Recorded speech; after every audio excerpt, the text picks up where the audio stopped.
कैसे कह सकते हैं time square mall and residencia में इन्वेस्टमेंट रेजिडेंशियल हाउस इन्वेस्टमेंट से ज़्यादा बेहतर और आइडियल कंसीडर करनी चाहिए? अली भाई, इतने बड़े मॉल में हमारे से कमर्शियल शॉप कौन बाय करेगा? Time square mall and residencia की लोकेशन आप कैसे कह सकते हैं ज़्यादा बेहतर, आइडियल और प्राइम कंसीडर करनी चाहिए?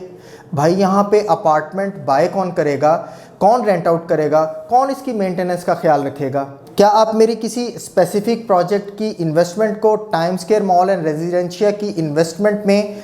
मर्ज कर सकते हैं? जी व्यूअर्स, ये वो सवालात हैं जो मेरे इन्वेस्टर्स और क्लाइंट्स मुझसे डेली बेसिस पे इंडिविजुअली करते रहते हैं और मैं इंडिविजुअली उनको हमेशा आंसर लॉजिकली करता रहता हूँ। मैं सैयद अली CDB प्रॉपर्टीज़ के प्लेटफॉर्म से आज एक बार फिर कुछ ऐसे ही लॉजिकल सवालात के लॉजिकल आंसर आज आपको इस वीडियो में दूंगा, ताकि आने वाले वक्त में मेरे तमाम क्लाइंट्स जो time square mall and residencia में किसी भी तरह का फ्यूचर में इंटरेस्ट रखते हैं या कोई बाइंग करना चाहते हैं, उनके लिए ये वीडियो हेल्पफुल साबित हो और वो एक बेहतर डिसीजन ले सकें। जी व्यूअर्स, पहले सवाल का जवाब मैं कुछ आपको इस तरह से देना चाहूँगा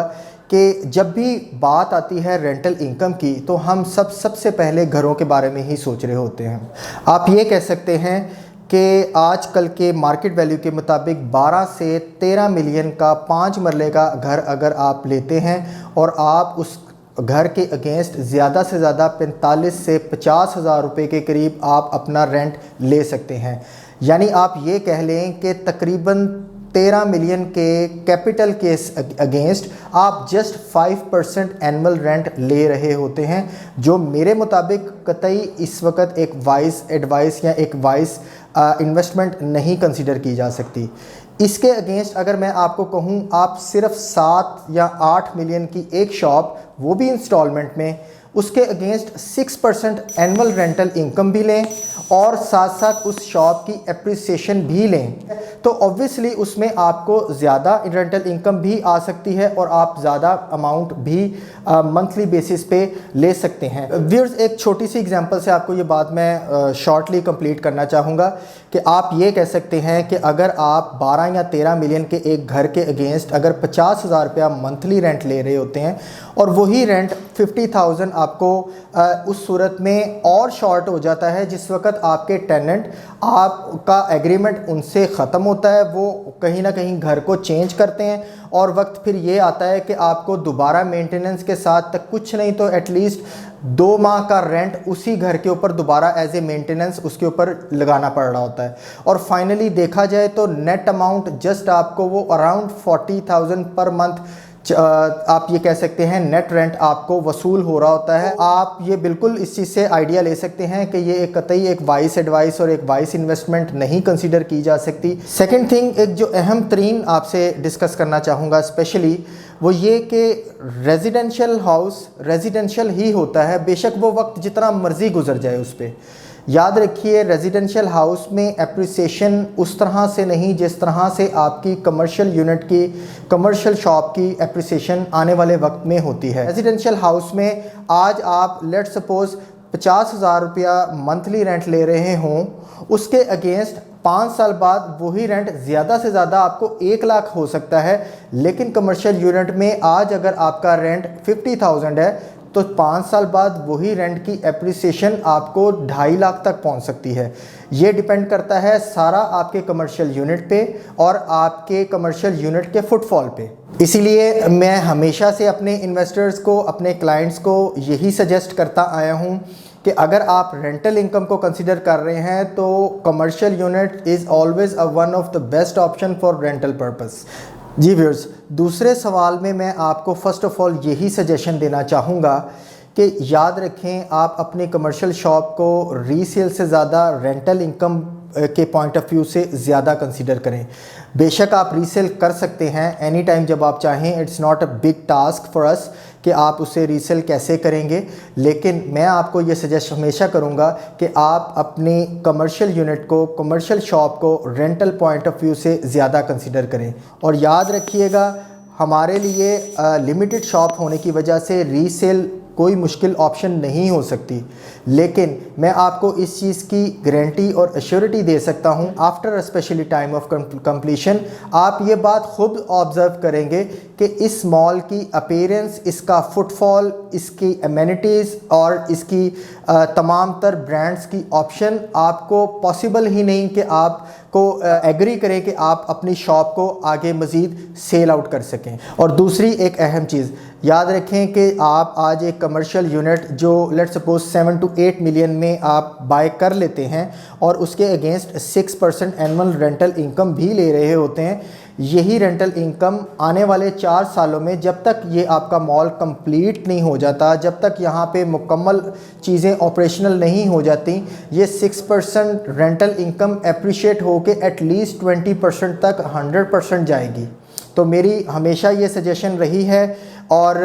मैं आपको अश्योरिटी भी दे सकता हूँ कि ये ऑप्शंस रीसेल के लिए नहीं, ये ऑप्शंस बेसिकली रेंटल वैल्यूज़ के लिए हैं। जो लोग रेंटल इनकम को कंसीडर करते हैं,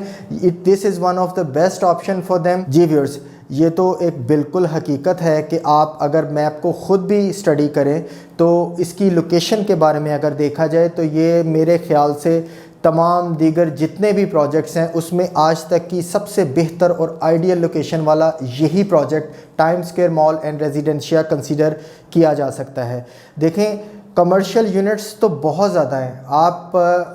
फ़ेज़ 4 में G6 तक, G1 से ऑनवर्ड G6 तक आपको बेशुमार कमर्शियल आपको मिलेंगे, लेकिन क्या कोई ऐसा कमर्शियल जो इस वक्त रायवेंड रोड के बिल्कुल एंट्रेंस पे, रायवेंड रोड से बिल्कुल एंटर होते साथ ही very first 4 sided commercial 1 to 8 G1 block के वो कमर्शियल जो जिस पे सिर्फ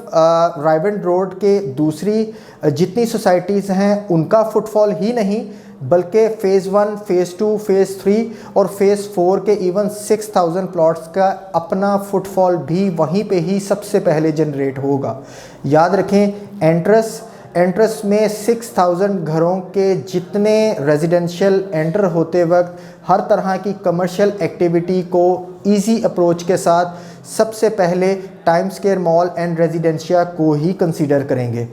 व्यूअर्स, सबसे इम्पॉर्टेंट बात याद रखिएगा, इसकी अपीयरेंस इस वक्त आप ऐसे ही कंसीडर कर सकते हैं जैसा कि फ़िरोज़पुर रोड के ऊपर अरफा करीम टावर, ये आप कह सकते हैं कि एक बेहतरीन अपॉर्चुनिटी है स्पेशली इस वक्त ऐसे कमर्शियल्स को होल्ड करने की जो आपके लिए आने वाले वक्त में एक बेहतरीन और एक पोटेंशियल गेनिंग ऑप्शन कंसीडर हो सकते हैं। जी व्यूअर्स, चौथे सवाल का जवाब मैं सबसे पहले आपको फ़र्स्ट ऑफ़ ऑल आपको इस तरह से कहना चाहूँगा कि ये ज़ाती तौर पे मैं और इवन हमारा प्लेटफॉर्म CDB प्रॉपर्टीज़ ये एक अपनी सर्विस का हिस्सा समझता है कि वो क्लाइंट्स जो हमसे किसी भी वक्त में ऑलरेडी बाय या अपनी प्रॉपर्टी या फिर अपने कमर्शियल यूनिट्स को बाय कर चुके होते हैं, उनके आने वाले वक्त में अगर वो उन यूनिट्स को रीसेल या फिर उनमें किसी किस्म की कोई भी सर्विसेज या हेल्प चाह रहे हों, तो हमारी फ़र्स्ट ऑफ़ ऑल यही प्रायोरिटी होती है कि हम अपने क्लाइंट्स को सबसे पहले हेल्प आउट कर सकें। अगर आने वाले वक्त में उनके कमर्शियल यूनिट्स, उनके अपार्टमेंट्स, उनको रेंट आउट करने में भी किसी किस्म की कोई उनको हेल्प चाहिए हो, तो CDB का प्लेटफॉर्म 100% अपने तमाम क्लाइंट्स को, अपने तमाम इन्वेस्टर्स को इस मामले में 100% हेल्प आउट करता है। इसके अलावा व्यूअर्स याद रखिएगा कि time square mall and residencia की मैनेजमेंट इसमें आपको भी हेल्प आउट करती है। उनकी मैनेजमेंट आप उनको अपने मुकम्मल डिटेल्स के साथ अपनी सारी इन्फॉर्मेशन फॉरवर्ड कर सकते हैं और 100% आपको time square mall and residencia की जो स्टाफ है और जो उनकी मैनेजमेंट है वो आपको बिल्कुल कोऑपरेट करती है और आपको हेल्प आउट करती है आपके अपार्टमेंट्स को रेंट आउट करने में, इवन इनकी मेंटेनेंस के लिए भी। मेंटेनेंस के बारे में आपको बताता चलूँ, ये एक रेजिडेंशियल हाउस जैसी इन्वेस्टमेंट नहीं कि आपको एटलीस्ट आप ये कह सकते हैं कि 2 या 3 माह का किराया आपको मेंटेनेंस के लिए चाहिए होता है। एक बड़ी मिनिमल सी अमाउंट जो है वो आपको मंथली बेसिस पे आपके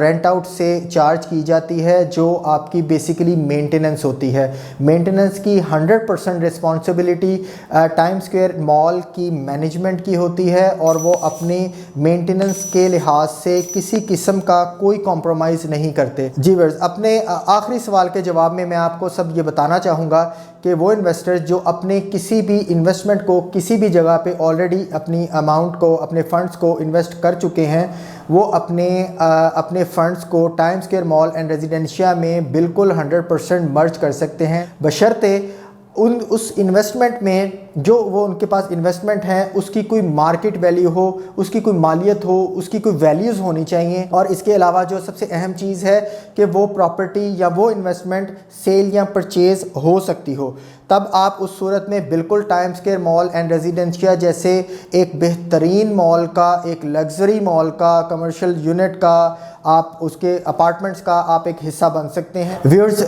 इसके अलावा time square mall and residencia से रिलेटेड आपको कोई किसी किस्म की क्वेरी हो, आप हमारे दिए गए नंबर पे स्क्रीन पे मुझसे रब्ता कर सकते हैं। इट्स 33315400। इसके अलावा वेबसाइट को ज़रूर विज़िट करिएगा, इट्स www.cdbrealestate.com। आपके वक्त का बहुत शुक्रिया। अल्लाह हाफ़िज़।